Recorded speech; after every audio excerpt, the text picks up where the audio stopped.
Many modern women are rewarded by society for their bad behavior, act like entitled, selfish princesses, are high maintenance but low reward, lack any sense of accountability, and a lot are feminists but not feminine. The worst part is they're all delusional about their true relationship market value. Of course, the real true keepers out there, they're hard to find, rare, and even harder to get. There's a lot of competition for them. It's no wonder men are choosing to stay single. But is staying single the best option for you?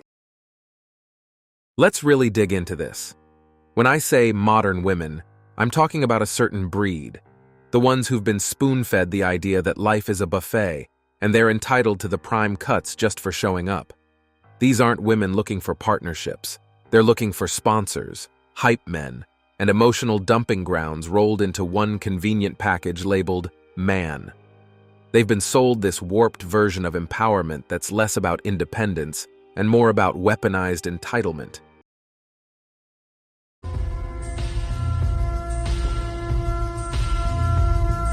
I just got married today. Wait, hold on. So is love worth it? Fuck no.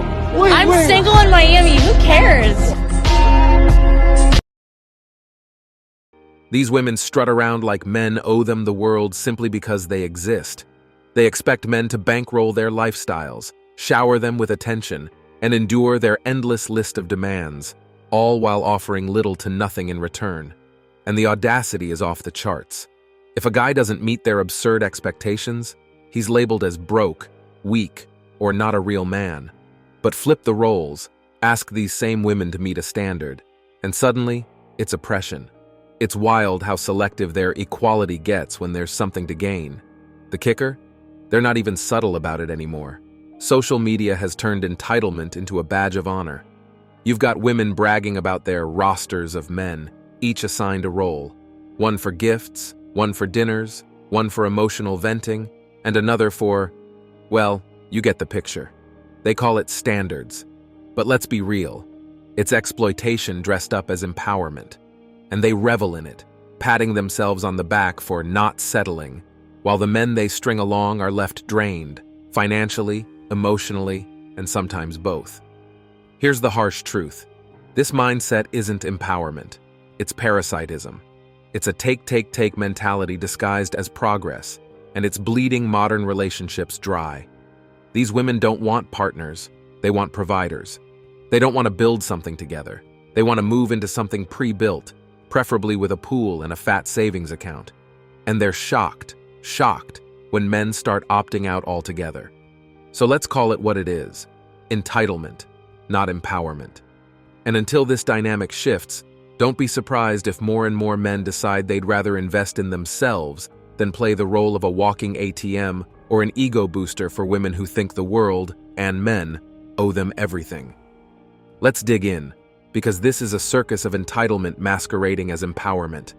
These women have been fed the ultimate fantasy, that men are nothing more than disposable stepping stones on their climb to the high life. Got a guy who's stable, kind, and loyal? Boring. Better keep swiping, right? Always on the lookout for the next upgrade, a bigger wallet, a fancier car, or someone with a more prestigious title. To them, men aren't partners or equals. They're vending machines for resources, Instagram-worthy dates, and the ego boost of being pursued. Here's the catch, though. These women bring nothing to the table except drama, manipulation, and the audacity to think that's enough. They've convinced themselves that their mere existence entitles them to the best of everything without giving anything in return. Emotional support? Nope. Genuine affection? Not happening.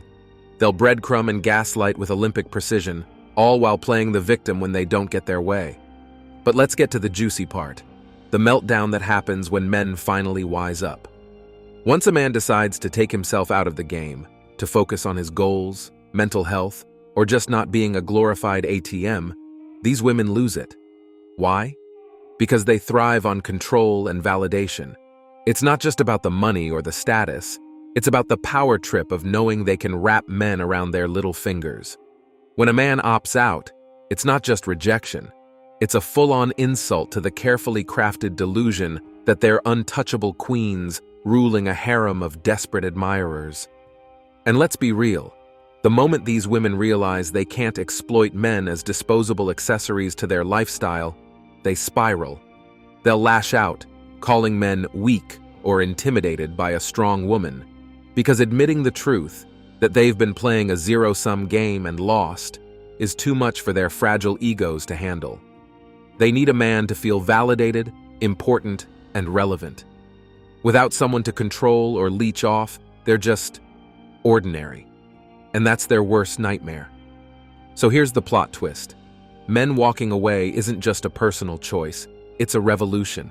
It's the ultimate refusal to play the rigged game. And for these women who built their identity around exploiting and discarding men, tough luck. The jig is up. There's always something more important than our relationship, and I'm supposed to just stand by and be okay with it? Holden, are you seriously upset about this? Yeah. Yeah, Liv, I am. You promised you'd fix this. Let's call it what it is. Hypergamy in overdrive. Modern women have been conditioned to always keep an eye out for the better option, constantly chasing the next rung on the ladder of wealth, status, and resources. But here's where it gets juicy.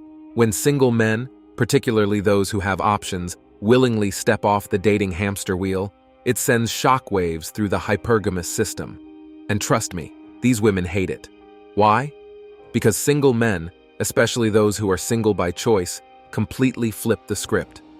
For the average woman, attention and validation from men are lifelines, deeply tied to their sense of self-worth. When men disengage from the game and stop lining up to court them, it's not just inconvenient, it's existentially terrifying. It's a direct challenge to the narrative that they're the prize everyone should be chasing. Look at the numbers. Dating apps are flooded with women competing for the top 10% of men while ignoring the rest.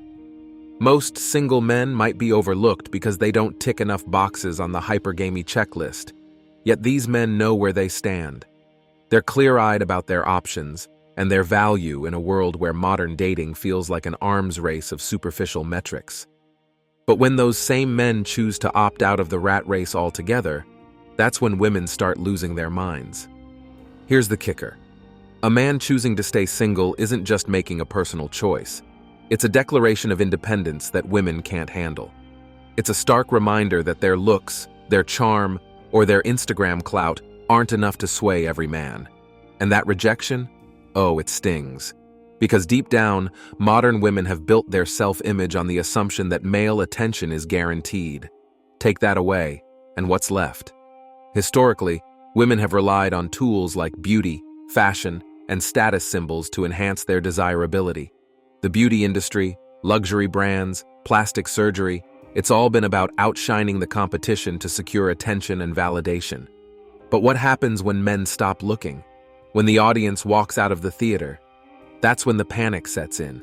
Every ghosted text, every uninterested glance, every man who's too busy living his best life to care, it's a jab to the very foundation of their identity. This isn't just about dating, it's about power dynamics. Hypergamy thrives on an imbalance where women hold the power to choose while men compete for their favor. But when men stop competing, the whole system collapses. For modern women who've been raised on the gospel of always trade up, the idea that men might not want to play anymore is terrifying. It's not just about losing attention, it's about losing the upper hand. And without that, they're left floundering, wondering where it all went wrong. And that's it for today on Sigma Traits. Make sure you hit that like button, smash that subscribe button, and don't forget to ring that notification bell. Support this channel through membership. You can also support through PayPal link in the description. Let us know your thoughts in the comments below. See you all tomorrow.